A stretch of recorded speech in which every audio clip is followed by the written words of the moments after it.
Have you ever heard of the Buddhist flower sermon? It's one of the most famous stories in Zen, and it's completely silent. It's a teaching that's said to hold the key to understanding, well, pretty much everything. So today, we're going to see if we can unlock the incredible secret hidden in that silence.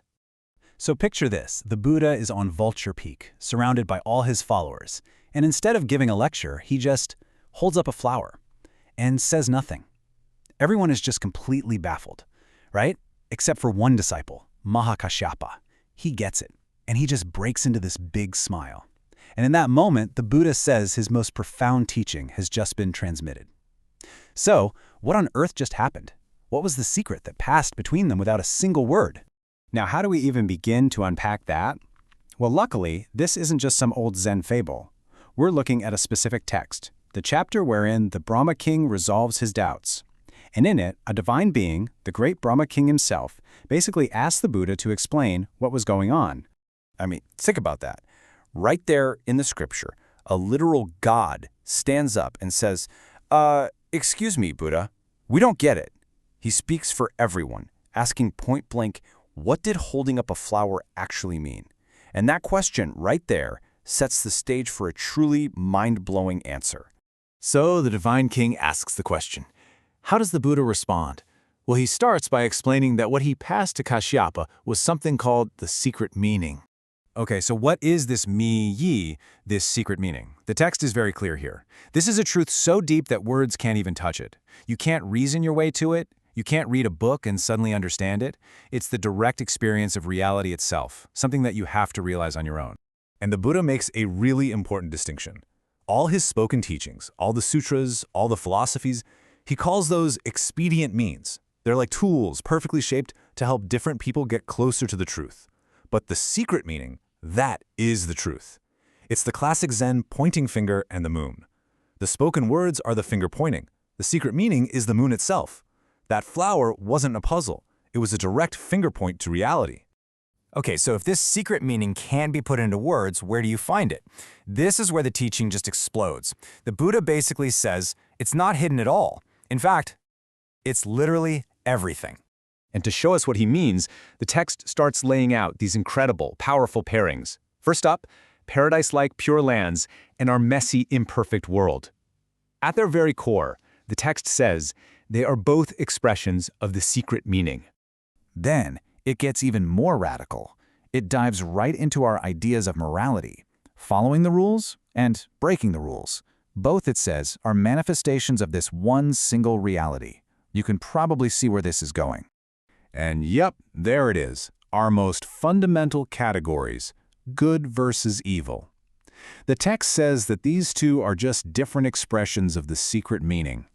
Even the famous three poisons in Buddhism, the very things that are supposed to be the root of all our suffering, lust, anger, and ignorance, they're not separate from this all-encompassing truth either. Your mind being agitated and restless, or your mind being perfectly calm and still. Two sides of the exact same coin. Both are the secret meaning. And finally, we get the most shocking pair in the entire text, killing and holy conduct. The text states that both, at their absolute root, are the secret meaning samadhi. Now, the point here isn't to say these actions are the same or that one isn't harmful, not at all.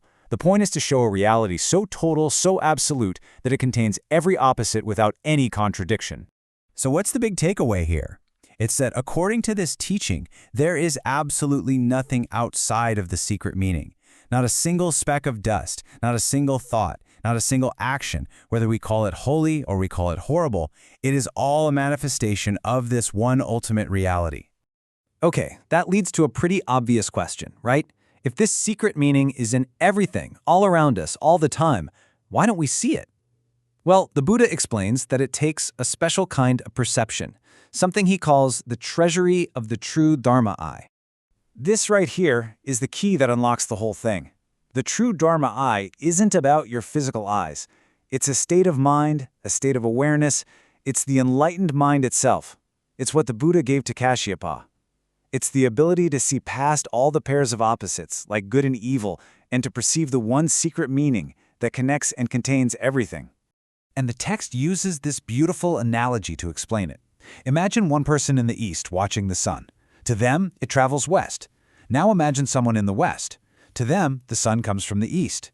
Their descriptions, their spoken teachings, are different, totally relative to where they're standing. But the reality?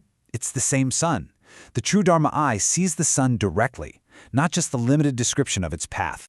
This is all really profound, but it also raises a huge practical question. If this truth is beyond words, beyond logic, beyond our normal way of thinking, how in the world do you even begin to approach it? Well, the text points out something fascinating. It mentions disciples who were absolute legends for their skills. Shariputra was the wisest, Ananda had a perfect memory, but they hadn't become Buddhas yet. So if even the best of the best weren't there yet, what were they missing? And here's the brilliant explanation the text gives.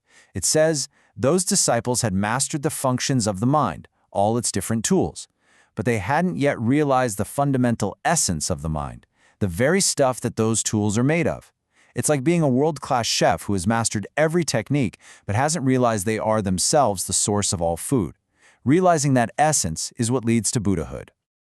So, if the entry point isn't about being smarter or having more psychic powers, what is it? The text says the supreme path is faith. Now, this isn't blind belief in some dogma. It's a deep, profound trust that this true essence of mind, this potential for enlightenment, is your own true nature. It's the confidence that what you're looking for is already right here, because there's no path to becoming a Buddha that exists outside of your own mind. And that brings us right back to where we started. The flower sermon flips our whole world inside out. If the secret meaning is in everything, if every sight, every sound, every thought is a direct expression of this one enlightened reality, then the deepest truths aren't hidden away somewhere else. They're right here, in every single moment, just waiting to be seen. So the only question left is, how does that change the way we look at everything?